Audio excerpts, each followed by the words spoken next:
Hey friends, this is Chris Bianchi with Resolute Philanthropy. And today the prompt I started with was how to maintain donor relationships in turbulent times. But I quickly realized that is kind of a misleading prompt because there's always going to be turbulent times, right? I've been a fundraiser and in the nonprofit space for a very long time, and I've seen recessions and wars and COVID and the current manic state of our exceptionally cruel federal government. And so there's always something going on that you might say is causing some turbulence for you or your nonprofit. But I think what's even more common than the external forces are internal challenges that your organization might be going with. Like your organization had to deal with COVID, for example, but a leadership change, a change in the board, a change in funding, these things can cause as much internal turbulence and can be, I think, as difficult to manage or to navigate if you don't really give it some thought. So that's really what I want to talk about today is how do we talk to our donors about these things that are affecting us? And I'll use the example of a leadership change in the purposes of this call, but it really can be anything. Sometimes we are afraid to talk to our donors about these things because we have a fear. And the fear that we're really wrestling with is the fear that if they find out we're not perfect, they find out that things are going wrong, they're going to leave. Or maybe we think that this particular donor is really close with this particular individual, this leader. If that leader is leaving for whatever reason, that donor is going to leave too. Now, these fears are understandable. They happen, I think, to all of us. But if you are building your donor stewardship or your donor outreach policy around these fears, you are going to get into trouble pretty quickly. Because those fears are going to make you do something like not tell the whole truth. Or wait until you have a perfect plan in place before you bring it to a donor conversation. Now, I'm certainly not suggesting at the first hint of trouble, you call every donor and panic. But there is an element here of keeping your donors in the loop in a way that makes sense and a way that values their relationship. So the first thing I would recommend you do in a situation, if you've got some bad news, you've got some unknowns, and you're thinking about talking to your donors, is to talk to your donors. Pick up the phone, have the phone call, have the conversation, have the honest conversation. This is the thing we're dealing with right now.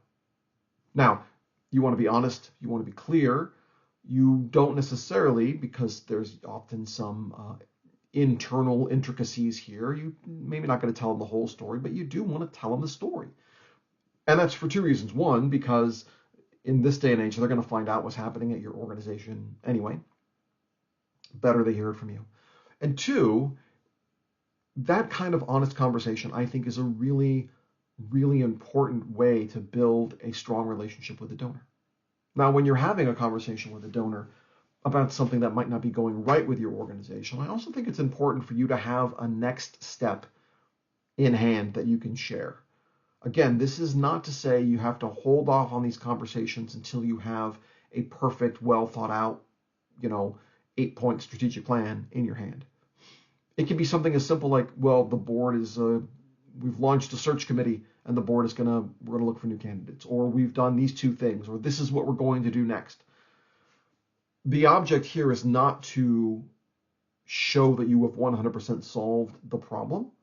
I think the object is to show the donor that you're working on it, that you're a human, you're an organization, these things happen, and we are continuing to deliver the mission, continuing to deliver on the mission despite these other challenges that might be happening to the organization. This is part of stewardship. Conversations like this are part of stewardship. And that, like so many fundraising terms, is a huge term that has a ton of information underneath it, and I think can sometimes be a little inaccurate. But when I talk about stewardship, I talk about those activities we take that encompass stories of gratitude, stories of impact, things that we do to maintain or to grow a relationship with a donor. So having a conversation with your top donors, that's a stewardship call. that is something you want to be prioritizing in your work. Now, the question comes up, well, do we just call everybody? What do we do? We've got all these, okay, relax, we're going to be okay. So I usually look for the top donors on my prospect list. And top donor is another vague term. I like to have donors on my prospect list who are either notable for the size of their giving or for the frequency of their giving, meaning somebody who gives small gifts but gives you monthly giving for multiple years. That is a top donor because they're demonstrating that long-term engagement. So selecting donors who are showing that kind of engagement and having those conversations with them, I think that's an important thing to do. So again, I started thinking about this video, thinking about how do we talk to donors during these difficult times. But since times are always difficult, the real question is just how do we make a habit of talking to donors?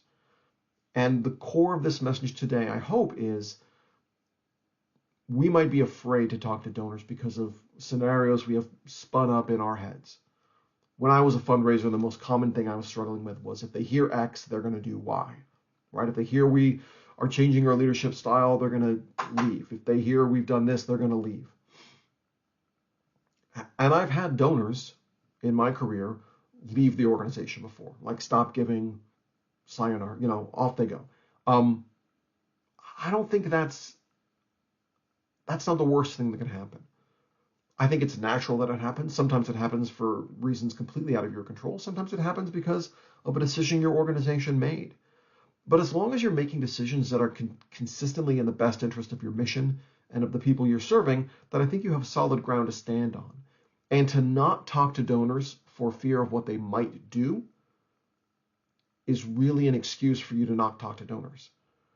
And I think if I'm consistent about anything on this channel, it's the idea that talking to donors needs to be a consistent and it's got to be a priority for the work you do. It's got to be the way you do the work is by talking with donors. And if you're building excuses to not do that, we need to examine those excuses, break them down, and get over and around them. Okay, so a little bit of a rambling conversation this morning, but I think if you watch these videos with any regularity, you know that a rambling conversation is kind of what you're going to get. So if you need help crafting a strategy, a stewardship strategy for your donors, if you need help figuring out how to talk to your community about something that a challenge that you're facing, I would love to help you fix that. So you can comment below this video or go to resolutephilanthropy.com and set up a call with me, and I'd love to chat. Keep up the great work, and we will talk to you soon.